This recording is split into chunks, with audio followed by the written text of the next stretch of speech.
প্রিয় দর্শক, একটি কথা আপনাদেরকে বলি, বলে না যে ঠেলার নাম বাবাজি। আমাদের ট্রাম্প প্রেসিডেন্ট সাহেব পড়ছেন এখন মহা বিপদে। কিভাবে বিপদ? উনার মোদি ছিলেন, ভারতের মোদি ছিলেন ওনার বিশাল বন্ধু, দুজনের বিশাল প্রেম, সেই প্রেম শেষ।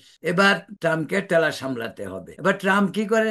ট্রাম্পের কি হবে? দুশ্চিন্তা। কিসের দুশ্চিন্তা? যার মাথায় পয়সা ছাড়া, ডলার ছাড়া আর কোনো চিন্তা নাই, সেই মানুষটি পড়েছে বিপদে। কারণ রাশিয়া, চীন, ভারত মিলে ত্রিঐক্য তাকে মহা চিন্তায় ফেলেছে।